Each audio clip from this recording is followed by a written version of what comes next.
ETV YouTube channels లో మీ వ్యాపార ప్రకటనల కోసం ఈ నంబర్కి కాల్ చేయండి.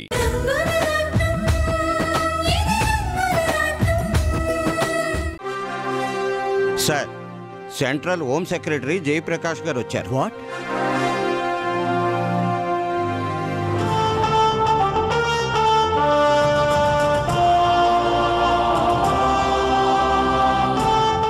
Hello sir. హలో. మిమ్మల్ని ఇలా చూడటం చాలా ఆనందంగా ఉంది సార్. మీ గురించి చాలా గొప్పగా చెప్పుకుంటారు సార్. ఐఏఎస్లోనే టాప్ ర్యాంకర్ సార్ మీరు.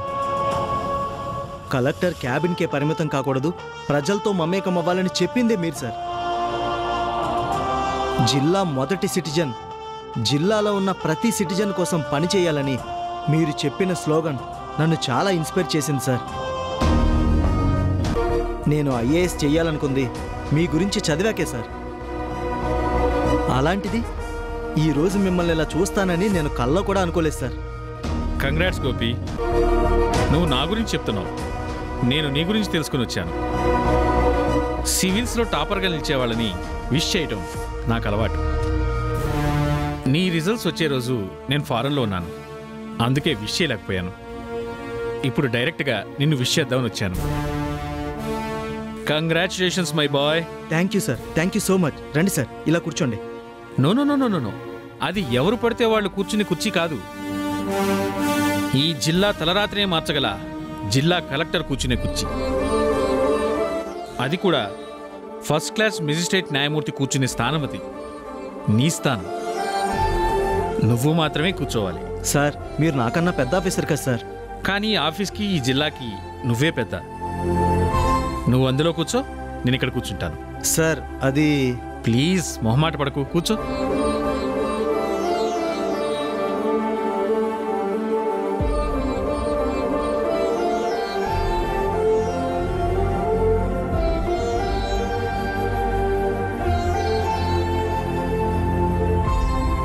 Sir please sir.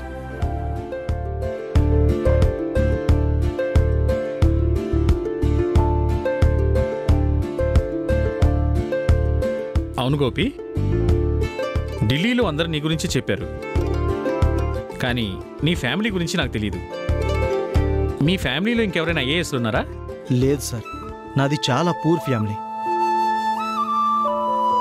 నన్ను చదివించింది కూడా మా అక్క. తను ఒక చిన్న హోటల్ నడుపుతూ ఆ వచ్చిన ఆదాయంతోనే నన్ను చదివించింది. నన్ను ఈ స్థానంలో చూడాలన్నదే తన కల సార్. ఈ కళ నెరవేరడానికి మా అక్క ఎన్ని కష్టాలు పడిందో నాకు తెలుసు సార్. సాధారణంగా ఒక హోటల్ నడిపించే అమ్మాయి నిన్ను కలెక్టర్ చదివించడమే రియల్లీ వండర్. చాలామంది ఉద్యోగాలు చేస్తున్నా వాళ్లే తమ పిల్లల్ని చదివించలేక చాలా కష్టాలు పడుతున్నారు.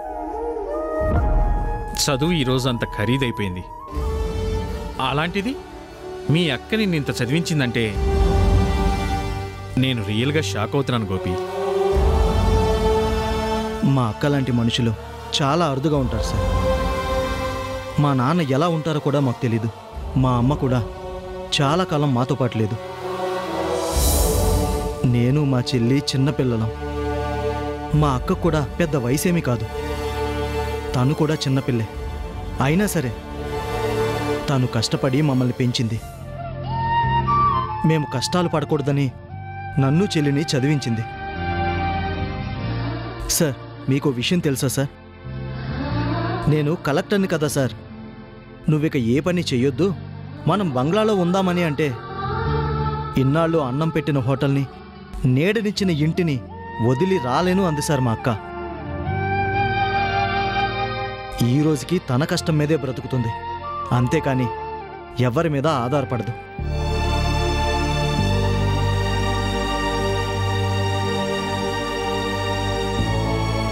నువ్వు తన గురించి చెప్తుంటే మీ అక్కని చూడాలనుంది. చాలామందికి ఒక అపోహ ఉంటుంది, గొప్ప గొప్ప వ్యక్తులు ఎవ్వరికీ కనపడనంత ప్లేస్లో ఉంటారని. కానీ ఇలా మట్టిలో మాణిక్యాలుంటాయని మీ అక్కలాంటి వాళ్ళు నిరూపిస్తారు. కానీ ఇప్పుడు మీ అక్కని అభినందించాలనుందయ్యా. సరే, నేను వస్తాను. Once again congratulations. Thank you sir, thank you so much. Good luck. వస్తాను. Okay sir.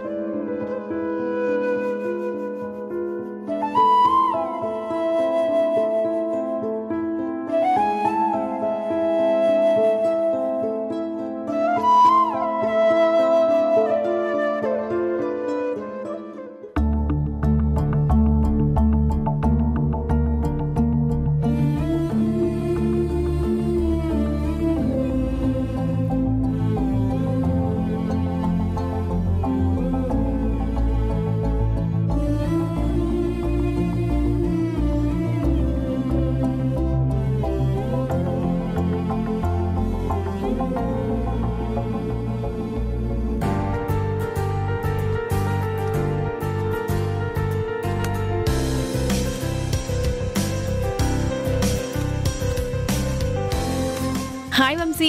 హాయ్. నువ్వేంటిక్కడ? అది ఆఫీసులో వర్క్ తొందరగా అయిపోయి ఉంటుంది, అందుకే వచ్చుంటాడు. అంతే కదా వంశీ? అంతే అంతే. ఇంకా ఎందుకు నా దగ్గర దాస్తారు? మీరిద్దరూ బయటికి వెళ్దాం అనుకున్నారు.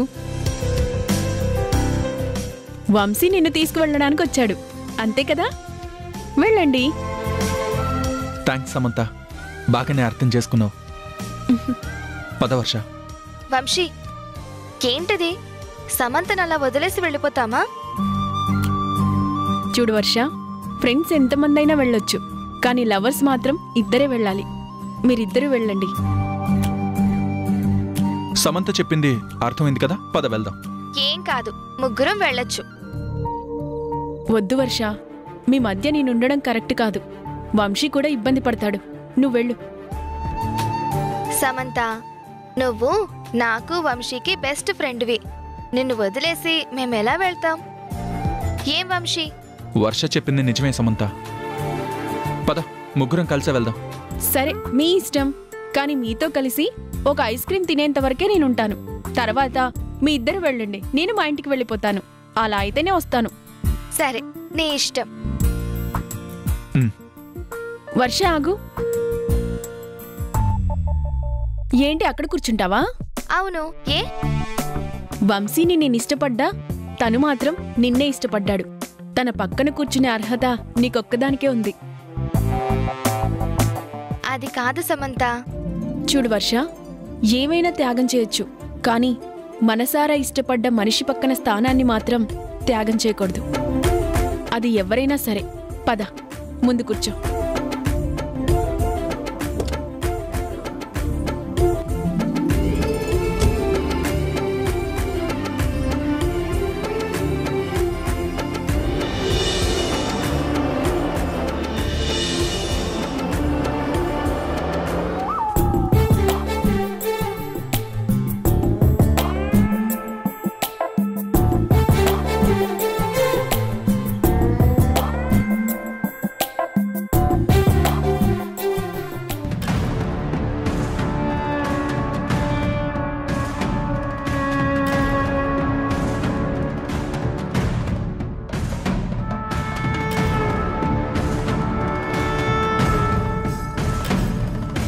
పిచ్చిదానా, నా మాటలకి అర్థం ఇప్పుడు నీకు తెలియదులే.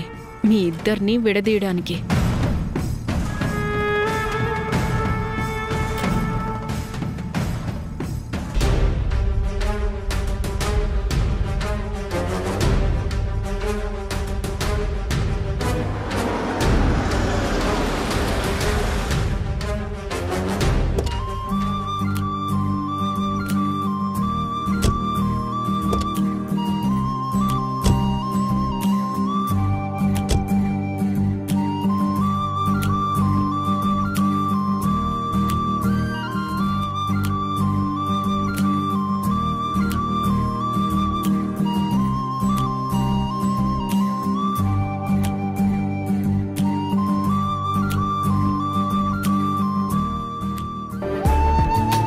కూర్చుందాం పదండి.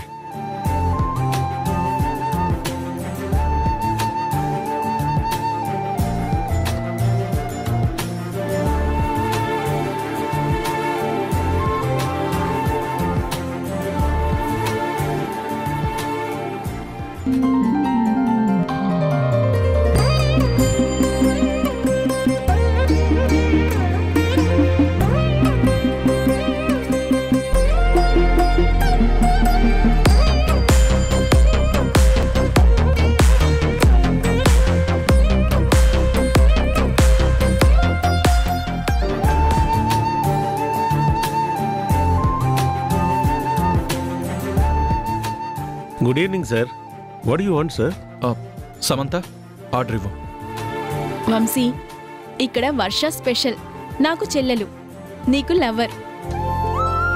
తను ఏది ఆర్డర్ ఇస్తే మనం అదే తీసుకుందాం. వర్ష, నువ్వు చెప్పు. 3 స్ట్రాబెర్రీ తీసుకురా. స్ట్రాబెర్రీయా?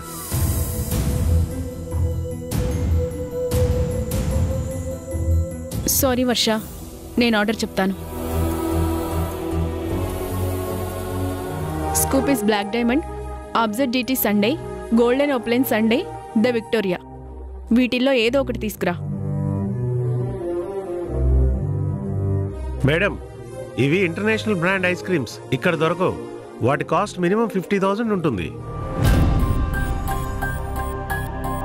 కదా మరి స్ట్రాబెర్రీ అంటే అంత చులకనగా చూస్తావే? నువ్వు వెళ్ళి Cream Stone with choco chips తీసుకురా. Okay madam.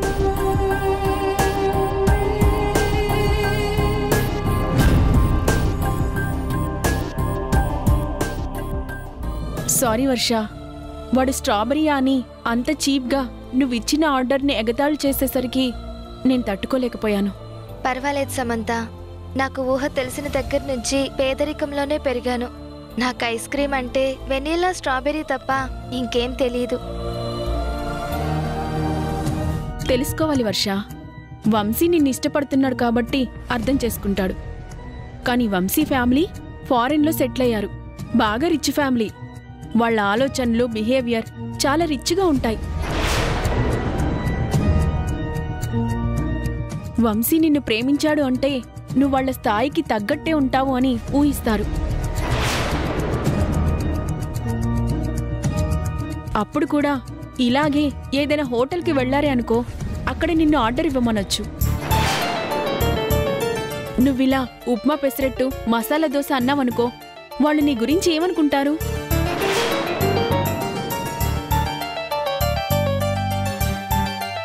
నువ్వు బాధపడితే వంశీ బాధపడతాడు.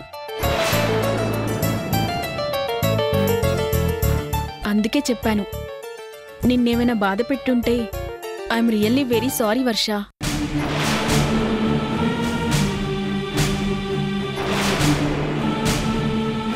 నా ఉద్దేశం ఒక్కటే, వంశీని నీ స్థాయికి తీసుకురావడం కాదు, నువ్వు వంశీ వాళ్ళ స్థాయికి వెళ్ళాలి. పర్వాలేదు సమంత, వర్ష బాధపడే పరిస్థితి నేనెప్పటికీ తీసుకురాను. వర్షాన్ని బాధ పెట్టే వాళ్ళని నేనెప్పటికీ క్షమించను. సమంత చెప్పింది నిజమే కదా. నాకు తెలియంది తెలుసుకోమనంది. అందులో తప్పేముంది? నన్ను నేను మార్చుకుంటాను. సమంత, చాలా చాలా థ్యాంక్స్.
ఓకే శంకర్ ప్రసాద్ గారు, అంతా బానే ఉంది.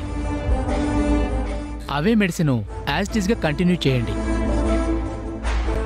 1 మంత్ తర్వాత మరోసారి రివ్యూకి రండి. థ్యాంక్ యూ డాక్టర్, నా ప్రాణాలను నిలబెట్టారు.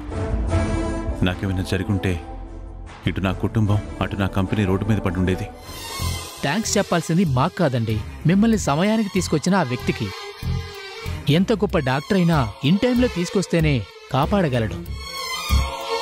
హార్ట్ అటాక్ వచ్చినప్పుడు ప్రతి నిమిషం కూడా చాలా వాల్యుబుల్. అలాంటిది ఇన్ టైంలో తీసుకొచ్చి మీ ప్రాణాలను కాపాడింది ఆ వ్యక్తి. మీరు చెప్పింది నిజమే డాక్టర్. ప్రాణాల్ని కాపాడేది దేవుడే అనుకుంటారు, కానీ ఆ దేవుళ్లాగే ఆ వ్యక్తి నా ప్రాణాల్ని కాపాడాడు. ఇన్ఫాక్ట్ ఆయన పేరు కూడా దేవుడేనంట కదా మా వాళ్ళు చెప్పారు. అవును డాక్టర్, కానీ ఆ దేవుడికి కనీసం నేను థ్యాంక్స్ కూడా చెప్పలేకపోయాను. అదేంటి? చిన్న ఉపకారం చేసి ఎంతో సాయాన్ని ఆశిస్తున్న ఈ రోజుల్లో నాకింత సాయం చేసి కనీసం మాకు కనిపించకుండా వెళ్ళిపోయాడు. మేము కూడా ఆయన కృతజ్ఞతలు చెప్పుకోకుండా ఉండలేకపోతున్నాం. అతని పేరైతే తెలిసింది, కానీ మనిషి ఎలా ఉంటాడో తెలియడం లేదు, ఎక్కడుంటాడో కూడా తెలియడం లేదు. ఆయన కనిపిస్తే కృతజ్ఞతలు చెప్పుకునే అవకాశం ఉంటుంది, కానీ అది ఎలాగో అర్థం కావడం లేదు. దానికి ఇంత టెన్షన్ ఎందుకు సార్? కావాలంటే ఆయన్ని మీరు ఇప్పుడే చూడొచ్చు. ఏంటి సార్ మీరనేది? ఆయన మళ్ళీ హాస్పిటల్కి వచ్చారా? ఇప్పుడు ఇక్కడే ఉన్నారా? శంకర్ ప్రసాద్ గారు, మన హాస్పిటల్లో సీసీ కెమెరాలు ఉంటాయి కదండి. మిమ్మల్ని తీసుకొచ్చిన వ్యక్తి ఖచ్చితంగా కెమెరాలో కనిపిస్తారు కదా. థ్యాంక్ యూ డాక్టర్, నాకు ఆ ఆలోచన రాలేదు. ప్లీజ్ ఇప్పుడే చూద్దాం. మీ టీంకి ఒకసారి చెప్తారా? పదండి వెళ్దాం. పదండి.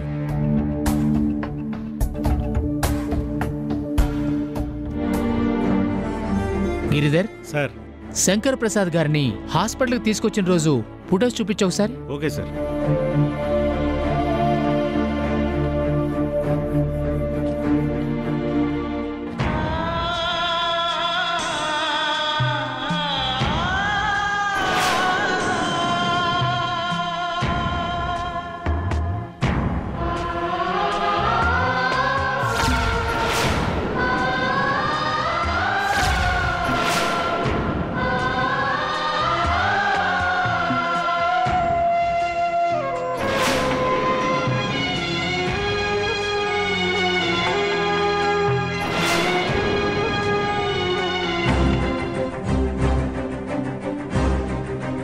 అన్నీ వెనక నుంచే కనిపిస్తున్నారు. ఆయన ఫ్రంట్ వ్యూలో ఉన్న కెమెరా విజువల్స్ తీయండి. సరే సార్.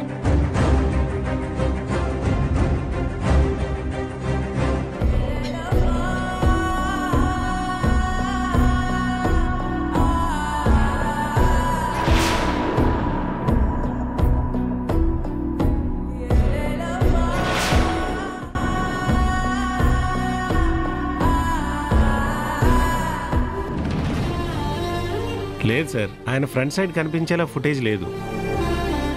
ఆయన ఎగ్జిట్ అయినప్పుడైనా ఉంటుందిగా. ఆయన ఎమర్జెన్సీ డోర్లోంచి ఎగ్జిట్ అవ్వలేదు సార్. ఐసీయూ దగ్గర ఉన్న స్టెప్స్ డోర్ దగ్గర నుంచి ఎగ్జిట్ అయ్యారు. అక్కడ ఉన్న కెమెరా రిపేర్లో ఉంది. చూసుకోవాలి కదా గిరిధర్. సారీ సార్, అది నిన్ననే రిపేర్ చేయించాను. సారీ శంకర్ ప్రసాద్ గారు, కెమెరాలో ఆయన కనిపిస్తారనుకున్నాను. పర్వాలేదు డాక్టర్, నా ప్రాణాలని కాపాడే వ్యక్తిని చూసే అదృష్టం నాకు లేదనుకుంటాను. అయినా వదిలే ప్రసక్తే లేదు. ఎలా ఒకలా తెలుసుకుంటాను, అతన్ని తప్పకుండా కలుసుకుంటాను. ఓకే డాక్టర్, వస్తాను. It's okay.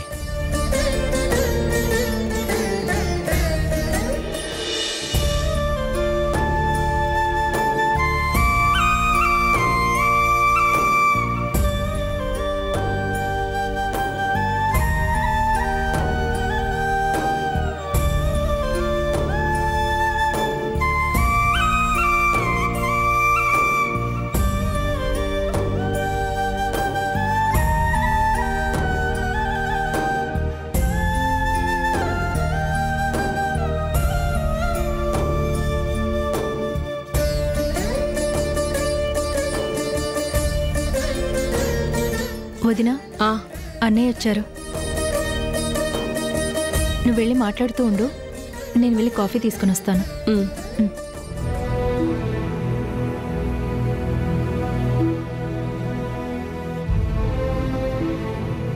ఏంటండి, ఎవరికీ చెప్పకుండా ఎక్కడికి వెళ్ళారు? ఆఫీస్కి వెళ్ళారేమో అని ఫోన్ చేస్తే ఆఫీస్కి రాలేదని వంశీ చెప్పాడు. నేను ఆఫీస్కి వెళ్ళలేదు పూర్ణ, ఒక ఆత్మీయుడి గురించి తెలుసుకోవడానికి వెళ్ళాను. ఎవరండి అంత ఆత్మీయులు? ప్రాణం పోసిన వాళ్ళకన్నా ఆత్మీయులు ఎవరుంటారు పూర్ణ? నా ప్రాణాలు కాపాడింది ఎవరో తెలుసుకోవడానికే హాస్పిటల్కి వెళ్ళాను. ఆయనెవరో చూడాలని మాకు అనిపించింది, కానీ అప్పుడు మేము వచ్చేసరికి వెళ్ళిపోయారు కదా. ఈరోజు మీరు వెళ్తే ఎలా తెలుస్తుంది? హాస్పిటల్లో సీసీ కెమెరాలు ఉంటాయి కదా, అందులో చూశాను.